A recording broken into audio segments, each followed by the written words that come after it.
করোনার মাঝে শিক্ষা প্রতিষ্ঠান খোলার সিদ্ধান্ত হবে আত্মঘাতী, বলছেন শিক্ষাবিদ ও বিশেষজ্ঞরা। ঝুঁকি নিতে রাজি নয় মন্ত্রণালয়ও। করোনা সংক্রমণ ঠেকাতে খোলেনি বেশিরভাগ মার্কেট, শপিং মল। কিছু দোকান খুললেও মানা হচ্ছে না নির্দেশনা, প্রকোপ বাড়ার শঙ্কা। ছুটির সময় বিচারিক আদালতে ভার্চুয়াল উপস্থিতিতে চলবে জরুরি জামিন শুনানি। বিচার চলবে হাইকোর্টের 3 বেঞ্চেও। করোনায় সৃষ্ট স্থবিরতা বাংলাদেশ অতিক্রম করবে আশা প্রধানমন্ত্রী। সংক্রমণ কমাতে সবাইকে স্বাস্থ্যবিধি মেনে চলার আহ্বান। করোনায় স্থবির ২৫০০ উন্নয়ন প্রকল্প, বাজেটে বরাদ্দ নিয়ে অনিশ্চয়তা। রেমিটেন্সে বড় ধাক্কা, 5 বছরের সর্বনিম্ন এপ্রিলে। করোনা প্রাদুর্ভাব সত্ত্বেও অর্থনৈতিক মন্দা কাটানোর চেষ্টা। দেশে দেশে শিথিল হচ্ছে লকডাউন, কর্মচাঞ্চল্য ফেরার চেষ্টায় বিশ্ববাসী। এবং থেমে নেই ঝুঁকিতে বসবাস। চট্টগ্রামের বিভিন্ন পাহাড়ে 10 লাখ মানুষ। বর্ষায় আবারও বড় ধরনের দুর্ঘটনার শঙ্কা।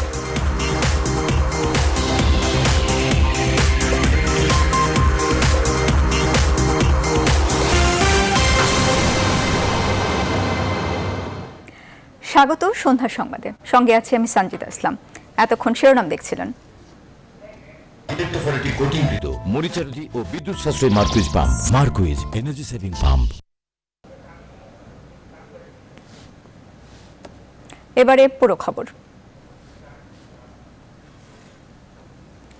দেশ করোনা ভাইরাসের রাহুমুক্ত না হলে শিক্ষা প্রতিষ্ঠান খুলে দেওয়ার কোনো যৌক্তিকতা নেই, এমনটা মনে করেন শিক্ষাবিদ ও জনস্বাস্থ্য বিশেষজ্ঞরা। তারা বলছেন, এমন কোনো সিদ্ধান্ত এলে তা হবে আত্মঘাতী, যা ভয়াবহ বিপর্যয় ডেকে আনতে পারে, ঝুঁকির মুখে ফেলতে পারে দেশের নতুন প্রজন্মকে। যদিও শিক্ষা মন্ত্রণালয় বলছে, অগণিত শিক্ষার্থীদের জীবনকে হুমকির মুখে ঠেলে দিতে চান না তারা। পরিস্থিতি বিবেচনা করে শিক্ষা প্রতিষ্ঠান চালুর বিষয়ে সিদ্ধান্ত নেওয়া হবে। আরও জানাচ্ছেন তানজির মেহেদি। কৈশোরের দুরন্তপনায় স্কুল মাঠ দাপিয়ে বেড়ানোর সুযোগটা এখন নেই। বৈশ্বিক মহামারী করোনা ভাইরাস ছোবলহানায় বন্ধ করা হয় দেশের সব শিক্ষা প্রতিষ্ঠান। শিক্ষা মন্ত্রণালয়ের সবশেষ নোটিশ বলছে, 30 মে অবধি বন্ধ থাকবে স্কুল, কলেজ, বিশ্ববিদ্যালয়। এদিকে অঘোষিত লকডাউন কিছুটা শিথিল হওয়ায় প্রশ্ন দেখা দিয়েছে, তবে কি খুলে দেয়া হচ্ছে শিক্ষা প্রতিষ্ঠান? জনস্বাস্থ্য বিশেষজ্ঞরা বলছেন, সামাজিক সংক্রমণের তীব্র ঝুঁকিতে শিক্ষা প্রতিষ্ঠান খুলে দেওয়ার সিদ্ধান্ত আত্মঘাতী হতে পারে। শিক্ষা প্রতিষ্ঠান যদি খুলে দেওয়া হয় ঢাকা সিটিতে, নারায়ণগঞ্জে, তারপরে গাজীপুরে, এই ধরনের হট স্পেসে, তাহলে ডিজাস্ট্রাস একটা এফেক্ট হবে। আমরা লকডাউন করেছি যাদের লক্ষণ প্রকাশ পেয়েছে বা যারা টেস্ট পজিটিভ হয়েছে, কিন্তু যারা লক্ষণ ছাড়াই ছড়ায় বেড়াচ্ছে তারা কিন্তু এই বাচ্চাদের ছড়াবে। শিক্ষাবিদরাও বলছেন, শঙ্কামুক্ত না হয়ে শিক্ষা প্রতিষ্ঠান খোলা উচিত হবে না। তাতে অনিশ্চয়তা বাড়বে, ঝুঁকিতে পড়বে আগামী প্রজন্ম। আমি মনে করি যতদিন পর্যন্ত এই করোনার ভয়াবহ বিপর্যয় চলবে ততদিন পর্যন্ত স্কুল কলেজ খুলে দেওয়াটা ঠিক হবে না। এই সন্তানদের আমরা কোনোভাবেই বিপজ্জনক কোনো পরিস্থিতিতে ঠেলে দিতে পারি না। এই সংকটে নিম্ন আয়ের পরিবারের শিশুরা যাতে ঝরে না পড়ে সেদিকটা বিবেচনায় রেখে তালিকা তৈরির পরামর্শ দিলেন তিনি। যারা দুস্থ পরিবার থাকবে, উপার্জন হারানো পরিবারের সন্তান থাকবে, তাদেরকে যেন আমরা স্কুলে নিয়ে আসতে পারি, সেজন্য সরকারকে বৃত্তির ব্যবস্থা করতে এবং তাদের সংখ্যাটা নিরূপণের জন্য এখন থেকে 2 মাসের একটা পরিকল্পনা নিয়ে অগ্রসর হলে একটা তথ্য ভান্ডার গড়ে তোলা সম্ভব হবে। সংকটকালে কোনো ঝুঁকিপূর্ণ সিদ্ধান্ত নিতে রাজি নয় শিক্ষা মন্ত্রণালয়। পরিস্থিতি এরকম ইমপ্রুভ না করা পর্যন্ত তো শিক্ষা প্রতিষ্ঠান খোলা হবে না। আমরা শিক্ষার্থীদের কোনো ঝুঁকির মধ্যে তো আমরা ফেলবো না, এটা মাননীয় প্রধানমন্ত্রী পরিষ্কার বলে দিয়েছেন। পর্যায়ক্রমে প্রত্যেকটা ধাপে ধাপে আমরা পরিস্থিতি পর্যালোচনা করব এবং সেই অনুযায়ী আমরা সিদ্ধান্ত নেব। শিক্ষা সচিব জানান, পাবলিক ও বেসরকারি বিশ্ববিদ্যালয়গুলোকে অনলাইনে ক্লাস চালুর ব্যবস্থা নিতে নির্দেশ দেওয়া হয়েছে। তানজির মেহেদি, নিউজ 24, ঢাকা। সরকারের অনুমতি থাকলেও করোনা সংক্রমণ রোধে রাজধানীর বেশিরভাগ মার্কেট ও শপিং মল খোলেনি। ঘোষণার দিনে কিছু দোকানপাট খুললেও ক্রেতা সমাগম তেমন ছিল না। আবার মানা হচ্ছে না স্বাস্থ্যবিধিও। এতে করোনা সংক্রমণ বাড়ার শঙ্কা করছেন বিশেষজ্ঞরা। অন্তরা বিশ্বাসের প্রতিবেদন। আশা নিরাশার দোলাচলে বিক্রেতারা। শেষ পর্যন্ত দোকান খোলা হবে নাকি হবে না। ঢাকার রাজধানী সুপার মার্কেটের গেটে তালা, এজন্য সকাল থেকে বাইরে দাঁড়িয়েই তাদের অপেক্ষা। আমরা চাকরি করি, আমরা ঠিক মতন বেতন পাচ্ছি না, চলতে পারতেছি না। 2 মাস ধরে বেকারত্ব ঘুরছি, আমরা তো কর্মচারী, আমাদের বেতন ভাতা কিছু এখনো পাইনি। টাকা পয়সা নাই, এই কারণে মহাজন পক্ষের কাছ থেকে আসছি, এই কারণে হয়তো গাউসিয়া নিউ মার্কেটের মূল ফটক বন্ধ থাকলেও বাইরের দিকে বেশ কিছু দোকান খোলা দেখা যায়। বিক্রেতারা জানান মার্কেট বন্ধ থাকবে সে খবর তাদের কাছে ছিল না। রাজধানীর বেইলি রোডেও বেশ কিছু দোকান খোলা রাখেন ব্যবসায়ীরা, তবে কোথাও ক্রেতাদের তেমন আনাগোনা ছিল না। যদি এইরকম খোলা থাকে, যদি আমাদের এই যে স্টাফের বেতন আছে, যে দোকান ভাড়া আছে, তারপর আমাদের কারেন্টের বিল আছে, এগুলো সব আমাদের পোষায় আসবে আর কি। বাচ্চাদের কিছু জামা কাপড় কিনবো, এই জন্যই আসছি। 2 বেলা 2 মুঠো খাবার জোটানোর জন্য, নিজের ব্যবসা টিকে রাখার জন্য হয়তো এই কারণে বাধ্য হয়ে দোকান খোলা হইতেছে। বাজার আগের থেকে একটু কম দামটা চিপিয়ে, আর আপনার কিনেছি ফ্যামিলির জন্যই। কাস্টমারও এখনো ওরকম আসেনি, আর আমরা আসলে ক্লিন করতে করতে আমাদের অনেক সময় চলে গেছে, প্রায় 3 ঘন্টার মতো লাগছে আমাদের এটা পরিষ্কার করতে। ঢাকার বিভিন্ন প্রান্তের আড়ংয়ের আউটলেটের সামনে দেখা যায় লাইন। কে কখন আসবেন তা অনলাইনে রেজিস্ট্রেশন করে তবেই প্রবেশ করতে হচ্ছে আড়ংয়ে। ওনারা যেভাবে বলেছেন সেভাবে আসার ট্রাই করছি। প্রথমে বুকিং দিয়েছি এবং নিজের যে সেফটি মেজারগুলো ততটুকু নিয়ে আসছি। তোমরা ভালোই মনে হচ্ছে, বাট দূরত্বটা আর একটু ভালো হইলে ভালো হইতো। ইস্টার্ন প্লাজার গেট বাইরে থেকে বন্ধ থাকলেও সামনে অনেক বিক্রেতাকে অপেক্ষা করতে দেখা যায়। রাজধানী জুড়েই বিক্রেতাদের মাঝে ছিল এমন দোদুল্যমান অবস্থা। এই মুহূর্তে আমাদের কাছে পর্যাপ্ত পরিমাণ টাকাও নেই, কারণ আমাদের 2 মাস যাবত আমাদের দোকানপাট বন্ধ। তো আমরা সাধ্য অনুযায়ী আমাদের কর্মচারীদের, মার্কেট বন্ধ থাকলেও আমাদের কর্মচারীদের আমরা বেতন পরিশোধ করার চেষ্টা করব।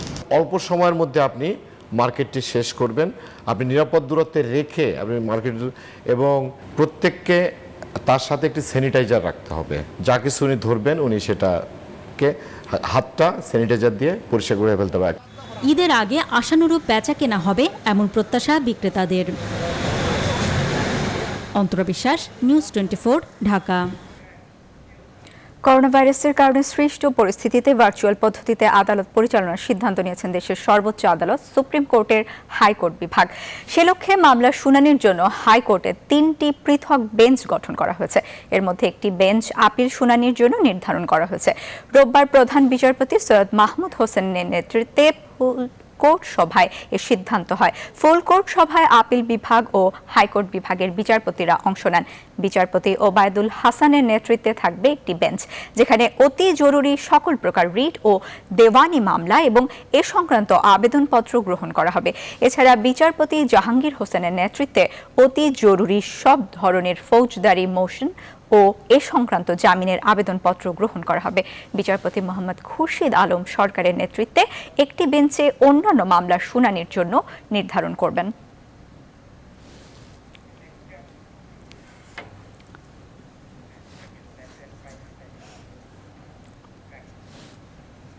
প্রধানমন্ত্রী শেখ হাসিনা বলেছেন, করোনার বাধা অতিক্রম করে বাংলাদেশ এগিয়ে যাবে। এজন্য সংক্রমণ রোধে সবাইকে স্বাস্থ্যবিধি মেনে চলার আহ্বান জানান তিনি। ত্রাণ তহবিলে অনুদানের চেক গ্রহণকালে প্রধানমন্ত্রী আরও বলেন, করোনাকে মোকাবেলা করতে হবে, আতঙ্কিত হয়ে অমানবিক আচরণ করা যাবে না। শাহ আলী জয়ের রিপোর্ট। করোনা দুর্যোগ মোকাবেলায় প্রধানমন্ত্রীর ত্রাণ ও কল্যাণ তহবিলে অনুদান দিলেন 57 প্রতিষ্ঠান, সংস্থা এবং ব্যক্তি। প্রধানমন্ত্রীর কার্যালয়ে অনুদানের চেক গ্রহণ করেন মুখ্য সচিব ডক্টর আহমেদ কায়কাউস। আর গণভবন থেকে ভিডিও কনফারেন্সে তাদের সঙ্গে যুক্ত হন সরকার প্রধান। এ সময় প্রধানমন্ত্রী বলেন, করোনার কারণে বিশ্ব অর্থনীতিতে যে স্থবিরতা এসেছে বাংলাদেশ তা অতিক্রম করতে পারবে। তবে করোনা ভাইরাসের কারণে সেখানে একটা বিরাট ধাক্কা লেগেছে, বাধা এসেছে। তো আমি আশা করি বাধাও দূর করে আগামী দিনে বাংলাদেশ এগিয়ে যাবে। বিশ্বব্যাপী যে সমস্যা, সে সমস্যাটাও দূর হবে। তবে এখানে আমি বলবো যে এই অসুখ বিসুখ হলে পরে মানুষকে মনে সাহস রাখতে হবে, কারণ শুধু ডাক্তার বা ওষুধ দিয়েই ভালো হবে না, মনের জোর থেকে, আত্মবিশ্বাস থেকেও কিন্তু অনেকটা সুস্থ হওয়া যায়। করোনা আক্রান্তদের সঙ্গে মানবিক আচরণেরও পরামর্শ দেন প্রধানমন্ত্রী। যে মানুষ আবার মাঝে মাঝে বোধহয় এত বেশি ভীত হয়ে যায় যে অনেক সময় অনেক অমানবিক আচরণও করে। কারণ একজন পরিবারের সদস্য যখন অসুস্থ হয়ে পড়ে, তার কি অসুখ হলো না জেনেই তাকে দূর দূর ছেঁচেই করা বা তাকে দূরে ঠেলে দেওয়া, এটা কিন্তু ঠিক না। সন্তান হয়ে পিতাকে দূরে করে দেওয়া বা স্ত্রী হয়ে স্বামীকে দূর করে দেওয়া বা স্বামী বা সন্তান হয়ে স্ত্রী বা মাকে দূর করে দেওয়া, এটা কিন্তু কখনোই কল্যাণকর নয়। করোনা দুর্যোগে মানুষের সেবায় এগিয়ে আসা আইনশৃঙ্খলা বাহিনীর সদস্য, চিকিৎসক এবং রাজনৈতিক কর্মীদের প্রতি কৃতজ্ঞতা জানান প্রধানমন্ত্রী শেখ হাসিনা। শাহ আলী জয়, নিউজ 24, ঢাকা।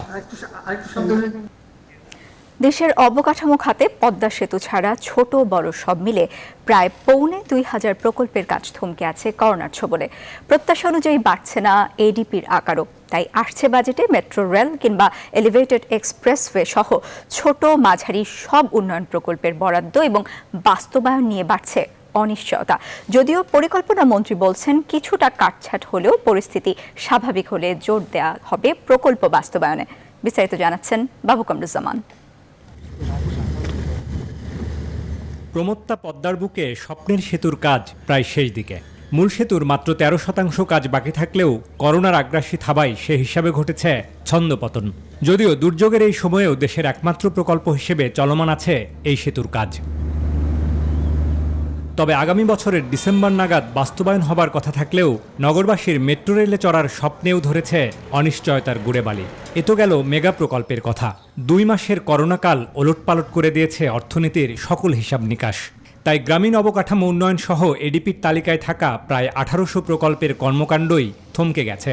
তো অবশ্যই স্বীকার করতে হবে যে অনিশ্চয়তার দরুন, আনসার্টেনটি এখনো ক্লিয়ার হয় নাই, এর দরুন প্রকল্পগুলার সম্পূর্ণ যে যখন এটা শেষ হওয়ার কথা ছিল সম্ভব হবে না, এটা এখন মোটামুটি স্বীকৃত। করোনার কারণে এবার বার্ষিক উন্নয়ন কর্মসূচি বা এডিপিতেও বরাদ্দ থাকছে না প্রত্যাশা মাফিক।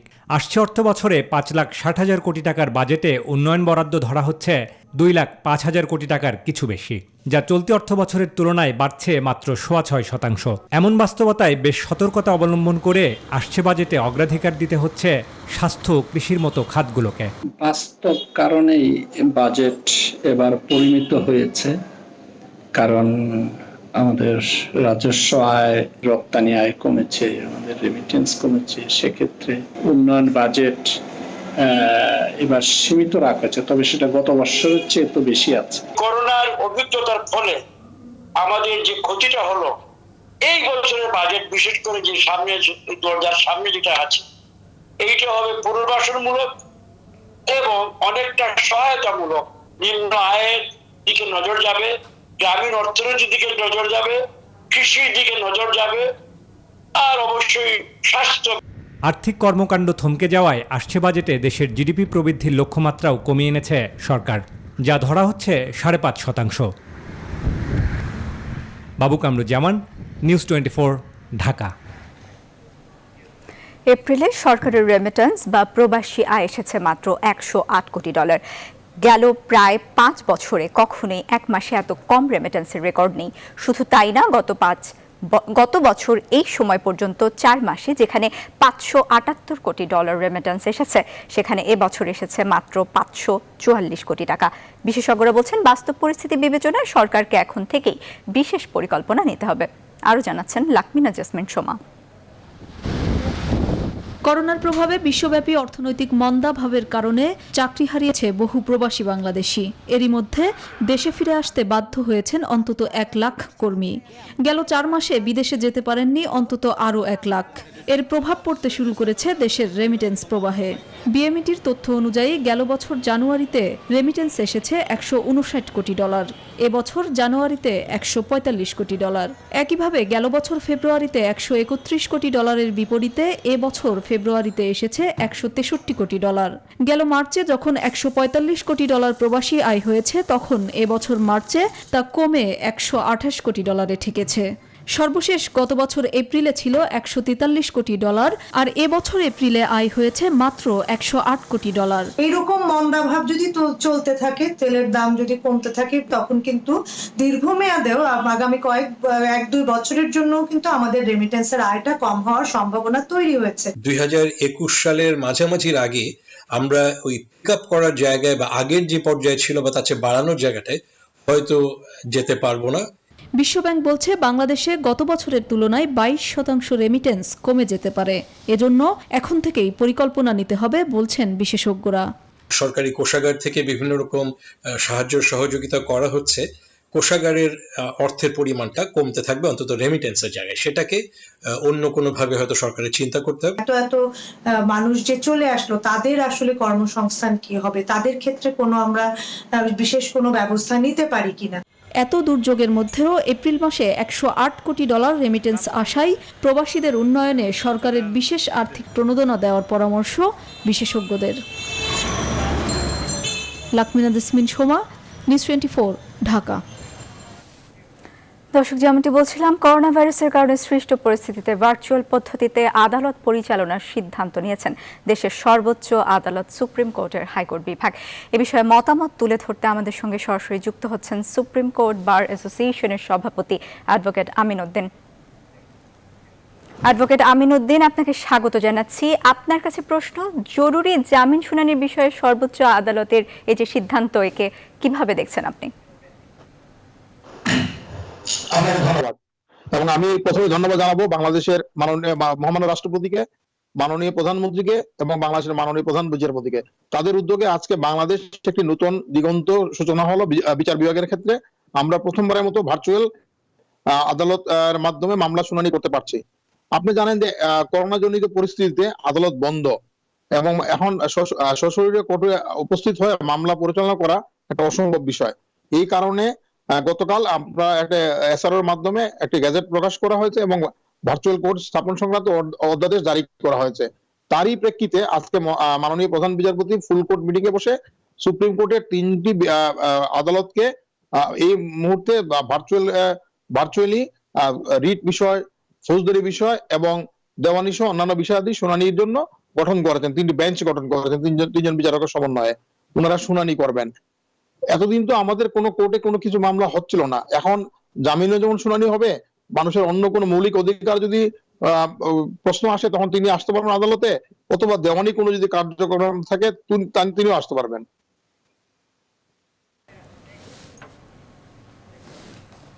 অ্যাডভোকেট আমিন উদ্দিন, আপনাকে ধন্যবাদ। দর্শক, করোনা ভাইরাসের কারণে সৃষ্ট পরিস্থিতিতে ভার্চুয়াল পদ্ধতিতে আদালত পরিচালনার সিদ্ধান্তের বিষয়ে মতামত জানাচ্ছিলেন অ্যাডভোকেট আমিন উদ্দিন। পরের প্রসঙ্গ, কোভিড-19-এর চরম মাত্রায় প্রাদুর্ভাব থাকা সত্ত্বেও শুধুমাত্র অর্থনৈতিক দুর্দশার কথা ভেবে পৃথিবীর বিভিন্ন দেশেই শিথিল ও খুলে দেওয়া হচ্ছে লকডাউন। ইউরোপের বেশিরভাগ দেশেই মৃত্যুহার কিছুটা কমে আসায় খুলে দেওয়া হচ্ছে সবকিছু। এছাড়া ব্রিটেন ও অস্ট্রেলিয়ায় ধাপে ধাপে লকডাউন শিথিলের সিদ্ধান্তের কথা জানিয়েছে। অন্যদিকে চীনে জীবনযাত্রা স্বাভাবিক হয়ে আসায় সাংহাই ডিজনিল্যান্ডের দ্বার উন্মুক্ত হচ্ছে জনসাধারণের জন্য। নাহিদ জিহানের ডেস্ক রিপোর্ট। দীর্ঘ লকডাউন শেষে অর্থনৈতিক কর্মকাণ্ড চালু করেছে ইতালি। এরই মধ্যে কিছু কিছু ছোট ব্যবসা প্রতিষ্ঠান খুলতে শুরু করেছে দেশটিতে। ফ্রান্সেও একইভাবে বিভিন্ন কলকারখানা ও বিমানবন্দর চালু হতে শুরু করেছে। তবে ইউরোপের অন্যান্য দেশের চেয়ে ব্রিটেন কিছুটা নাজুক অবস্থায় থাকায় সহসাই লকডাউন তুলে দিতে নারাজ বরিস প্রশাসন। তাই ধীরে ধীরে 5 স্তরের সতর্কাবস্থা গ্রহণ করে লকডাউন শিথিল করতে যাচ্ছে তারা। একইভাবে অস্ট্রেলিয়াতেও 3 ধাপে জুলাই নাগাদ লকডাউন শিথিলের ঘোষণা দিয়েছেন প্রধানমন্ত্রী স্কট মরিসন। এরই মধ্যে সিডনির বিভিন্ন রেস্তোরাঁ, পাব, খেলার জায়গা ও সুইমিং পুল খুলে দেওয়া হচ্ছে। এদিকে মহামারীর প্রভাব কমে আসায় স্বাভাবিক জীবনযাত্রায় ফিরেছে চীনারা। ব্যবসা প্রতিষ্ঠান, হোটেল, রেস্তোরাঁ চালুর পর এবার প্রস্তুতি চলছে সিনেমা হলগুলো খোলার। অন্যদিকে গেল জানুয়ারিতে বন্ধ হয়ে যাবার পর সোমবার থেকে খুলে দেওয়া হচ্ছে সাংহাই ডিজনিল্যান্ড। দীর্ঘদিন কোয়ারেন্টাইনে থাকার পর মুক্ত হাওয়ায় বাচ্চাদের নিয়ে বেড়াতে যাবার জন্য অধীর আগ্রহে অপেক্ষা করছেন অভিভাবকরা। নাহিদ সিহান, নিউজ 24। আওয়ামী লীগের সাধারণ সম্পাদক ওবায়দুল কাদের বলেছেন, মির্জা ফখরুল ইসলামের বক্তব্য দেশের রাজনৈতিক সমাজের মাঝে বিভ্রান্তি তৈরির অপকৌশল মাত্র। তিনি বলেন, সরকারের সমালোচনার নামে রাজনৈতিক এজেন্ডা বাস্তবায়নের হীন কৌশল অবলম্বন করে যাচ্ছে বিএনপি। সকালে তিনি তার সরকারি বাসভবনে ব্রিফিংকালে এসব কথা বলেন। দেশরত্ন শেখ হাসিনার নেতৃত্বে পরিচালিত সরকার নাগরিকদের গণতান্ত্রিক অধিকারের প্রতি শ্রদ্ধাশীল, তবে সত্যতা যাচাই না করে জনমনে বিভ্রান্তি ছড়ানো অপকৌশল কিছুতেই সমর্থনযোগ্য। মির্জা ফখরুল সাহেবের মন্তব্য দেশের রাজনৈতিক সমাজ ও গণসমাজের নামে বিভ্রান্তি তৈরির অপকৌশল মাত্র। সরকারের সমালোচনার নামে রাজনৈতিক এজেন্ডা বাস্তবায়নের হীন কৌশল অবলম্বন করেছে বিএনপি। মহামারী তথা দুর্যোগের সময় প্রয়োজন সকলের ঐক্যবদ্ধ প্রয়াস। এবার স্যাভলন অ্যান্টিসেপটিক সোপের সৌজন্যে করোনা ভাইরাস পরিস্থিতি।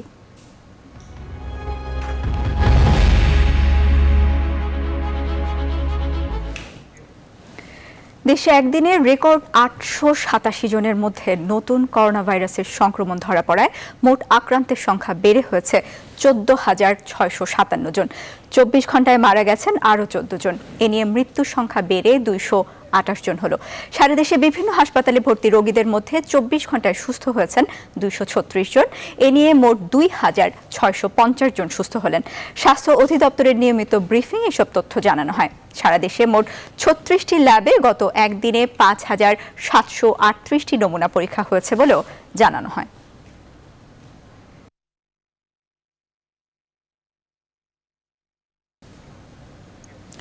করোনা ভাইরাস সংক্রমণ কাটিয়ে উঠেছে আরও 72 পুলিশ সদস্য। তারা সুস্থ হয়ে আজ শুক্রবার দুপুরে কেন্দ্রীয় পুলিশ হাসপাতাল ছেড়েছেন। এ নিয়ে মোট 147 জন পুলিশ সদস্য সুস্থ হয়েছেন। বাংলাদেশ পুলিশের ইন্সপেক্টর জেনারেল ডক্টর বেনজির আহমেদ করোনা আক্রান্ত পুলিশ সদস্যদের সর্বোচ্চ চিকিৎসা নিশ্চিত করার জন্য সংশ্লিষ্ট সবাইকে নির্দেশ দিয়েছেন। এ পর্যন্ত মোট 147 জন পুলিশ সদস্য সুস্থ হয়ে ছাড়পত্র গ্রহণ করেছেন এবং তারা শীঘ্রই তাদের কাজে যোগদান করতে পারবেন। আমাদের করোনা আক্রান্ত পুলিশ সদস্যগণ তারা তাদের দেশপ্রেমের মাধ্যমে জনগণের সুরক্ষা দিতে গিয়ে তারা আক্রান্ত হয়েছেন, জীবনের ঝুঁকি নিয়েছেন। তাদের সুরক্ষা নিশ্চিত করতে আমরা বদ্ধপরিকর। প্রাণঘাতী করোনা ভাইরাসের তাণ্ডবে কার্যত অসহায় হয়ে পড়েছে বিশ্ববাসী। 24 ঘন্টায় প্রাণ গেছে আরও 4,000-এর বেশি মানুষের। এড়িয়ে মোট মৃত্যু 2,80,000 ছাড়িয়েছে। আক্রান্ত হয়েছে 41,28,000-এর বেশি। করোনা ভাইরাসের তাণ্ডবে সবচেয়ে বিপর্যস্ত যুক্তরাষ্ট্রে মৃতের সংখ্যা 80,000 ছাড়িয়েছে। 24 ঘন্টায় নতুন করে মৃত্যু হয়েছে 1,422 জনের। ফ্রান্সে 24 ঘন্টায় 80 জনের মৃত্যু হয়েছে, যা গেল এপ্রিলের পর সর্বনিম্ন মৃত্যুর রেকর্ড। ব্রাজিলে মৃতের সংখ্যা 10,000 ছাড়িয়েছে। আর করোনার নতুন হটস্পট রাশিয়ায় 24 ঘন্টায় আক্রান্ত হয়েছে 10,817 জন। এশিয়ায় দ্বিতীয় ধাপে সংক্রমণের ঝুঁকিতে আছে দক্ষিণ কোরিয়া। লকডাউন শিথিলের ঘোষণার পর ক্রমেই বাড়ছে আক্রান্তের সংখ্যা। ভারতেও শিথিল লকডাউনে আক্রান্ত বেড়ে 62,000 ছাড়িয়েছে।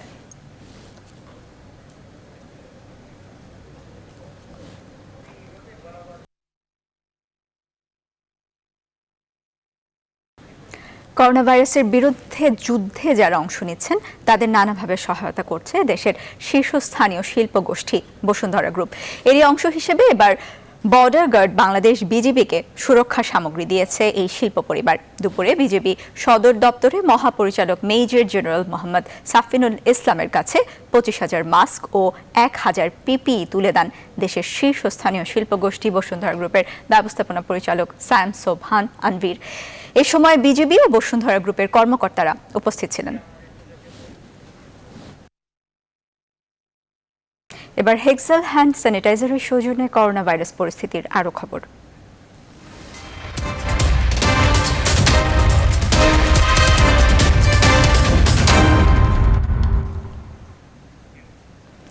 গণস্বাস্থ্য কেন্দ্র গবেষকদের উদ্ভাবিত করোনা ভাইরাস শনাক্ত কিটের কার্যকারিতা পরীক্ষা শুরু হচ্ছে বঙ্গবন্ধু শেখ মুজিব মেডিকেল বিশ্ববিদ্যালয় হাসপাতালে।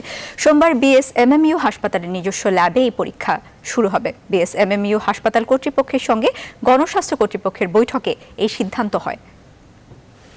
বিএসএমএমইউ হাসপাতালের কর্তৃপক্ষ গণস্বাস্থ্যের কাছে 100 কিট চেয়েছে। আগামীকাল তাদেরকে সেই কিট দেওয়া হবে।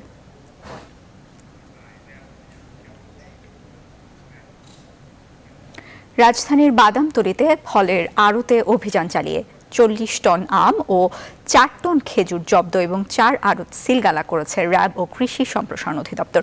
র্যাব নির্বাহী ম্যাজিস্ট্রেট বলেন, অপরিপক্ক আম রাসায়নিক দিয়ে পাকিয়ে এবং মেয়াদোত্তীর্ণ পচা খেজুর পুনরায় প্যাকেটজাত করে বিক্রি করার অপরাধে তাদের জরিমানাও করা হয়। আমের মৌসুম শুরুর আগেই অসাধু ব্যবসায়ীরা প্রতি বছর অধিক মুনাফার লোভে অপরিপক্ক আম কেমিক্যাল দিয়ে পাকিয়ে বাজারে নিয়ে আসেন। মানবদেহের জন্য ক্ষতিকর এসব আম বিক্রি নিষিদ্ধ।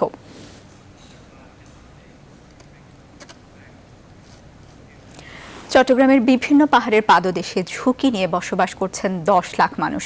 প্রতি বছরই বর্ষার আগে জেলা প্রশাসন তাদের সরিয়ে নেওয়ার উদ্যোগ নিলেও ভূমিদস্যুদের প্রভাবে তা বারবার ব্যর্থ হচ্ছে। নগর বিশ্লেষকরা বলছেন, প্রশাসনের গড়িমসি ও গেল কয়েক বছরে পাহাড় ব্যবস্থাপনা কমিটির দেয়া সুপারিশগুলোর বাস্তবায়ন না হওয়ায় পাহাড় ধসে প্রাণহানির ঘটনা বেড়েই চলেছে। নয়ন বুড়াজয়ের তথ্যচিত্রে ডেস্ক রিপোর্ট। জেলা প্রশাসনের তথ্য মতে চট্টগ্রামে 500-র বেশি পাহাড় রয়েছে। এর মধ্যে অধিক ঝুঁকিপূর্ণ 28টি পাহাড়ে বসবাস করছে 668টি পরিবার। প্রতি বছরই পাহাড় ধসে প্রাণহানির ঘটনা ঘটলেও পাহাড়ে ঝুঁকিপূর্ণ বসবাস বেড়েই চলেছে। অভিযোগ রয়েছে, প্রশাসন নির্বিকার থাকায় পাহাড়ের পাদদেশে অবৈধভাবে ঘরবাড়ি তুলে ভাড়া আদায় করছে প্রভাবশালীরা। বেশি ভাড়া তো থাকতে না, একটা বিল্ডিং দেননি ভাড়া লইলে কত লাগে। এখানে আমরা বসবাস করে যাইতেছি, আঙ্গুর জি হয়েছে, ফুত হয়েছে। জেলা প্রশাসন বলছে, প্রতি বছরও বর্ষার আগে তাদের সরিয়ে নেওয়া হয়। তবে প্রভাবশালী রাজনৈতিক ব্যক্তিদের ছত্রছায়ায় পুনরায় তারা বসবাস শুরু করে। ভিন্নভাবে চেষ্টা করা হচ্ছে পাহাড় থেকে এই ঝুঁকিপূর্ণ অবস্থায় যারা বসবাস করে তাদেরকে নামিয়ে আনা এবং তাদেরকে শিফট করে দেয়া। ইতিপূর্বে আমরা পাহাড়ে উচ্ছেদে গিয়েছি, সেখানে আমাদের ম্যাজিস্ট্রেটকে বাধা দিয়েছে তারা। যার জমি আছে ঘর নাই, তাদেরকে ঘর করে দেওয়া হচ্ছে। অনেক প্রকল্প আছে, সেগুলো কিন্তু যার বাড়ি যে জেলায় সেখানে কিন্তু এই প্রকল্পগুলো আছে। তারা যদি সেখানে চলে যায়, সেখানে কিন্তু তাদেরকে পুনর্বাসনের ব্যবস্থা আছে। গেল কয়েক বছরে পাহাড় ব্যবস্থাপনা কমিটির দেওয়া সুপারিশগুলো বাস্তবায়িত না হওয়ায় বারবার ঘটছে দুর্ঘটনা। ঝুঁকিপূর্ণ বাসস্থান তৈরি করে সে মুনাফা করবে, আর আমার স্বাধীন দেশের প্রশাসন জনগণকে ঝুঁকিমুক্ত করার জন্য কোনো ব্যবস্থা নেবে না, এটি কোনো সভ্য দেশে প্রত্যাশা করা যায় না। আমরা সবাই জানি সমাধান কিভাবে হবে, কিন্তু আমরা এটা করছি না। এখানে আসলে সুনির্দিষ্ট একটি রাজনৈতিক সিদ্ধান্ত দরকার। গেল এক যুগে চট্টগ্রাম ও আশেপাশের এলাকায় পাহাড় ধসে প্রাণ হারান 350 জনেরও বেশি মানুষ। Desk report, news 24। এবারে খেলার খবর। করোনা সংক্রমণে সব থেমে যাওয়ার পর ইউরোপের প্রথম লিগ হিসেবে পুনরায় লিগ শুরুর প্রস্তুতি নিচ্ছিল জার্মান ফুটবল। শনিবার থেকে পুনরায় শুরু হওয়ার কথা বুন্দেসলিগার দ্বিতীয় স্তরের লিগের খেলা, কিন্তু দ্বিতীয় স্তরের লিগের দল ডায়নামো ড্রেসডেন দলের 2 ফুটবলার করোনা পজিটিভ হয় এখন পর্যন্ত পুরো দলকেই কোয়ারেন্টাইনে পাঠিয়েছে ক্লাব কর্তৃপক্ষ। তাই ক্লাবটির দল গঠন নিয়ে দেখা দিয়েছে শঙ্কা। ক্লাব কর্তৃপক্ষ থেকে নিশ্চিত করা হয়েছে, বুন্দেসলিগা মাঠে ফিরলেও নিজেদের প্রথম ম্যাচটি খেলতে পারছে না তারা। এমন পরিস্থিতিতে বুন্দেসলিগা 1 ও টপ টায়ারের লিগের ম্যাচ নিয়ে শঙ্কা থেকেই গেল।